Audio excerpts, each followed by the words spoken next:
Hola amigos, bienvenidos a una nueva entrega de su programa Economía y Política. Como de costumbre me acompaña el profesor Alexander Guerrero, doctor en economía, experto en todo lo que tiene que ver con la economía venezolana, la economía petrolera. Estamos analizando el asunto de la transición. En Venezuela pareciera que está abierto un proceso de transición totalmente en este momento indefinido, pero que en todo caso tiene una cantidad de escenarios que hay que observar. Uno de los escenarios es el escenario económico, cómo se apalanca un proceso de transición en Venezuela en estos momentos. Saludos, Alexandre. Sí, saludos, Vicente. Gracias. Bueno, hay el tema de la transición, yo le doy el tratamiento de una palabra mágica, Uh-huh. porque todo el mundo la utiliza como una forma de irnos de que nos están gobernando a un nuevo gobierno. Sí. Eh, Así de sencillo, pero en realidad es mucho más complejo, porque la idea detrás de la transición es quienes están gobernando, simplemente se va Maduro y algunos y quedan ellos y entran otros que son de ellos mismos y llevan este barco hasta el año 2019. Uh-huh. En Bueno, algún, de alguna, es una forma de verlo, sí. sí, pero bajo ese esquema es que ha nacido una propuesta económica, Uh-huh. que es la que me interesa considerar, porque ¿qué ocurre? Falcón visita los bancos, montan eventos internacionales, lo montan en Londres, lo montan en Nueva York, y llevan un país que de acuerdo a lo que yo he visto, no es el país que existe. El país que tenemos hoy es un país colapsado, Sí, económicamente hablando, sí. pero un país que además de colapsado económicamente, que está con problemas de hambre, con problemas serios sociales y económicos, además tiene una característica que no es Pero, común, pero, está pero, pero vamos, financieramente pero inescalable. vamos a ponerle orden al asunto, por favor. Ajá. ¿Qué es lo que presenta esta gente que va a hablar con los bancos? ¿Qué es lo que ellos dicen? La presentación, la idea de los bancos, porque ellos requieren de una reestructuración de la deuda, Uh-huh. de mover, porque la realidad es que los fondos que hay en divisas, que son nada, prácticamente ninguno, eh, no son satisfechos por la oferta, por los resultados financieros de PDVSA. Uh-huh. PDVSA tiene resultados financieros negativos. Sí, Fíjate eso lo que hemos venido viendo. en los estados financieros del 2015, PDVSA pierde. La única forma como gana, y gana 16 mil millones de dólares, es a través de una especie de maquillaje contable en el cual PDVSA le vendió unos bolívares al Banco Central o a Fonden a un determinado precio que le produjo a PDVSA en sus balances la revaluación del bolívar, y entonces eso le dio 16 mil millones de dólares de ganancia. Pero nada de eso es efectivo, nada de esto es cash, Sí, eso no se porque la convierte. situación económica de ruina que tú ves, de gran escasez, de hiperinflación y de gran riesgo financiero, porque Venezuela se ve que de casualidad paga la deuda, pero a cambio de no comer, entonces sigue igual y se empeora. Entonces, bajo ese esquema de lo que ha buscado el esquema de la transición, para lo que ha buscado los que están detrás de la transición, algunos políticos de los dos partidos, de los dos grupos, Y, de la y, y, oposición y, y del algunos, y gobierno, algunos técnicos. y que algunos técnicos, por supuesto, que siempre son muy útiles en estas circunstancias porque pueden darle racionalidad a algo que no es cierto. Y entonces, ¿qué ocurre? Detrás de ello está el Departamento de Estado, está Zapatero, que está en la línea del Departamento de Estado, porque las conexiones de Zapatero con Amazon son intensas. Está Kelly, pero también está UNASUR y Uh-huh. está también el Vaticano. Hay una serie de grupos de poder internacionales que se han puesto por encima de la oposición venezolana y la han presionado a aceptar un acuerdo de diálogo en el cual el gobierno se va pero se queda. Sí, pero No bueno, hay revocatorio, no efecti habría revocatorio. pero Sí. efectivamente no hay nada de diálogo, pues no, lo que estamos Ajá, pero, viendo pero, hasta pero ahora es las que, presiones políticas de los grupos que están afuera son muy fuertes. sí, yo Y sé, Venezuela está. sí, Ajá. es cierto, Alexander, pero al mismo tiempo el Vaticano acaba de decir que a ellos no se les ha solicitado hasta ahora un intermediario en el diálogo. Ajá. Entonces, a Sí. la hora, la verdad, cuando la información corre, bueno, no hay nada, pues, porque El gobierno puede estar diciendo una cosa, la oposición otra, pero siempre salen Es desmentidos. probable, es probable que lo del Vaticano sea una especie de, tú sabes, de asomo hasta que la cosa no se vea ya en forma, entonces ellos no se asoman. Claro, Eh, pero el hecho de que lo diga pero estamos claros de que desarma. el Vaticano, sí, pero el Vaticano está en esto como Obama desde hace rato. Sí, bueno, lo estuvo en Cuba, ¿Ah? pues, ¿no? Y UNASUR desde hace rato. O sea, Sí. están los Castro, está el Vaticano, está Obama y está Kelly. Y además tiene emisarios. Uh-huh, Y en Venezuela aquí estuvo Shannon, uh-huh. una especie de emisario del Departamento de Estado con poderes. Sí, señor. Lo que quiere decir que sobre la oposición venezolana y sobre el gobierno hay una gran presión porque Venezuela está mal. Sí. Se está pasando hambre. Hay hambruna o hambre. Es decir, para aquellos que dicen que Independientemente de lo hambre, que diga tu colega. la gente se pregunta si un muerto de hambre es igual que un muerto de hambruna, lo cual significa que es exactamente lo mismo. Pero bueno, pero para no entrar en esa discusión que no tiene ningún sentido. Pero lo importante es que hay una gran presión sobre la oposición y sobre el gobierno para que lleguen a un acuerdo y entren en una transición.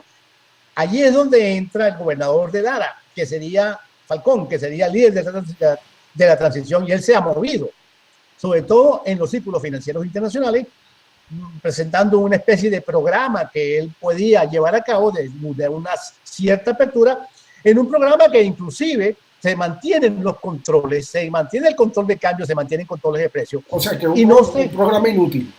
es un programa, es algo así como un rosadito del actual esquema de gobierno. Eso es lo que sería la transición, porque al final lo que Falcón le propone a Maduro y a la gente del gobierno es que no vamos a pasar por encima de ustedes. Ustedes desaparecen, pero seguimos con la base política intacta. Bueno, por eso está condenado al fracaso, Bueno, según lo que nosotros hemos pero visto están aquí. trabajando sobre eso y han armado un acuerdo con un programa económico sobre eso. Tanto que ayer le declaraba un emisario del Departamento de Estado, un hombre que trabaja en el departamento, un hombre que ha sido lobby fundamentalmente en el área de energía, al servicio de Obama, del gobierno de Obama, declaraba cosas como esta, que la caída de la producción de petróleo en Venezuela, que estamos en apenas 2 millones de producción, que está en la data de la OPEP, que todo el mundo la está viendo. Ayer yo circulaba un gráfico, no te lo di anticipadamente para que vieras cómo está cayendo la producción de petróleo. Entonces, este delegado, este emisario del Departamento de Estado dice una tremenda mentira. Así como está cayendo, nos demuestra que puede seguir subiendo. Y ese emisario no sabe, no tiene idea de lo que está diciendo, porque la producción está cayendo porque la empresa está descapitalizada. Ahora, no puede pagarle a quienes están encargados de sacar el petróleo. Razón por la cual se fueron de Venezuela. Schlumberger se fue de Venezuela, Halliburton, porque no le han pagado a él. Porque no le pagan. Ahora, te voy a hacer una pregunta de estas de 90 millas, a decir, a ver, 96, pues, porque tú tienes buena vista. ¿Se puede ir a una transición sin una transición exitosa, sin el Fondo Monetario Internacional? No, es la única forma de ir a una transición como la que se pretende, la única institución que tendría liquidez para prestarle a Venezuela un rescate financiero que yo estimo estarían entre 58 y 60 mil millones de dólares, es para permitir que haya liquidez internacional, para que haya balanza de pago, para que se eliminen los controles, aparezca el dólar y inmediatamente comiencen a aparecer los bienes y servicios que escasean, por supuesto, a los precios en los cuales hoy los venezolanos lo están pagando. Pero sí, la transición está planteando mantener control de cambio, mantener el control de precios. Otra pregunta que te voy a hacer. Porque entonces, dice que... ¿Por qué el Fondo Monetario Internacional es para el venezolano el diablo? Para mí no, pero... Y para ti, es parte de la propaganda, la propaganda de Chávez contra el fondo y la negativa de Maduro de sentarse con el fondo. Pues bueno, la razón es muy sencilla. El fondo hace una auditoría, tiene que estimar cuánto es lo que Venezuela necesita y tiene que entonces... Y va a exigir orden.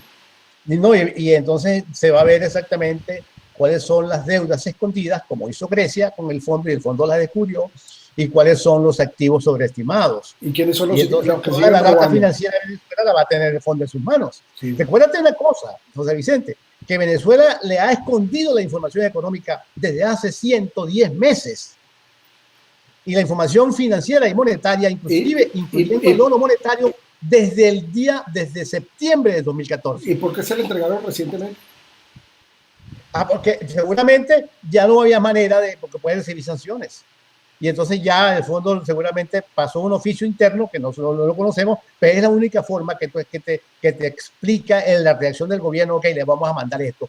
Pero desde septiembre de 2014, ellos detuvieron la información monetaria y financiera y sobre todo la del oro monetario, no lo enviaron más al fondo. Ahora, tanto nadar para morir a la orilla, Alexander, según lo que tú nos estás diciendo, a pesar de todos los dislates que vivimos durante los últimos años, nuestra única salvación en este momento es el Fondo Monetario Internacional. Es el único porque, por además, es la versión institucional de una asistencia financiera organizada. Es decir, lo demás son tratar de reestructurar una deuda como esa que está planteando Del Pino, cambiar el bono 16 por el 17, les pago el 17, o sea, le hago un swap de los bonos y resulta que lo que baje a pagar más mañana de lo que tiene que pagar hoy, porque no tiene liquidez para pagar la deuda que tiene que pagar en septiembre. Y sobre todo con las limitaciones de producción de petróleo que tiene este momento. Claro, porque viene cayendo, está en el borde de los 2 millones de barriles. Ahora, fíjate, en el negro antes del programa, Alexander, estábamos hablando de una cuestión que creo que es importante que nuestra audiencia lo sepa. Tú estás diciendo, o Del Pino dijo, que le iba a devolver, o lo sugirió a las compañías que habían sido expropiadas lo que se le había expropiado en el año 2009. Sí, Del Pino dijo, ayer declaró que era un error la nacionalización de esas empresas y la expropiación en el año 2009. No dijo que había sido un error todavía lo que hicieron en el 2007 con las empresas mixtas, porque todo ha sido un error. Así como fue el error 2009.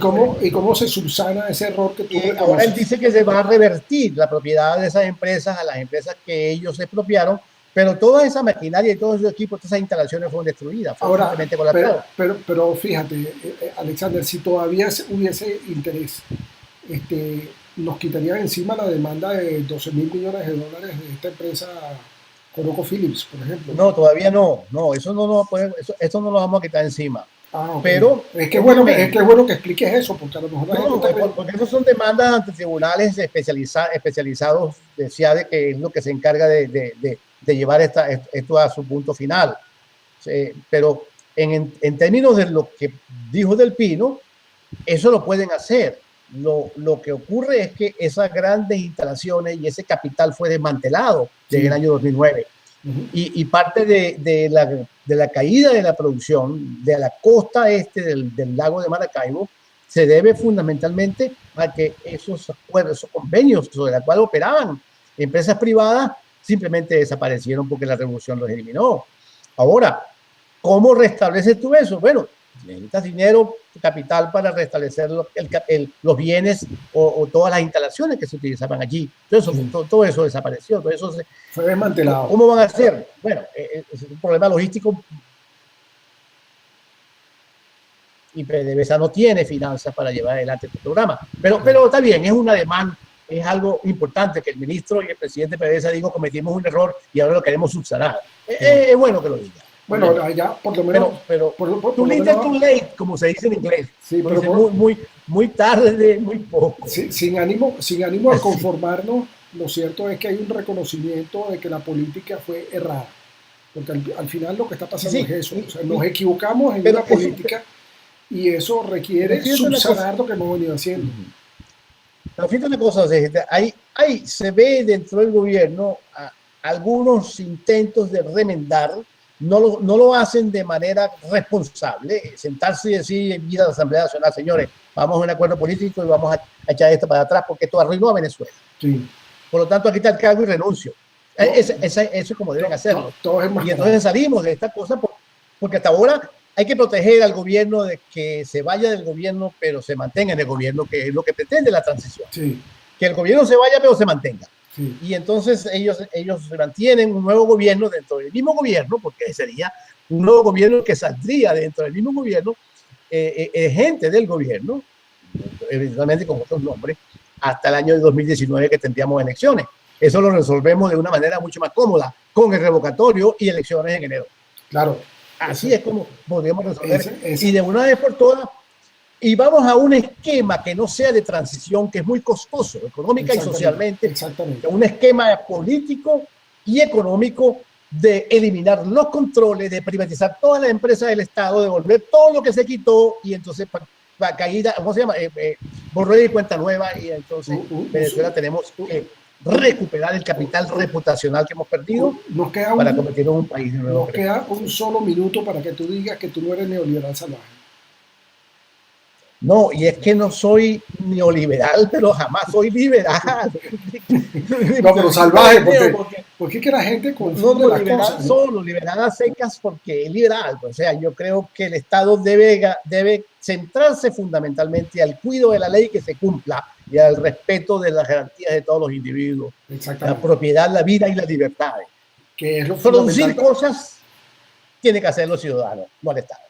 Claro. Bueno, amigos, hemos llegado, el Estado lo que hace es que lo destruye. Hemos llegado al final de una nueva entrega de su programa de Economía y Política. Hoy no fue petróleo porque el compañero Nelson Hernández está en otras actividades, pero prometemos volver además con la quinta parte de Deshojando la Margarita. De la Margarita, ¿no? De la Margarita. Sí. Un abrazo, Alexander. Un abrazo.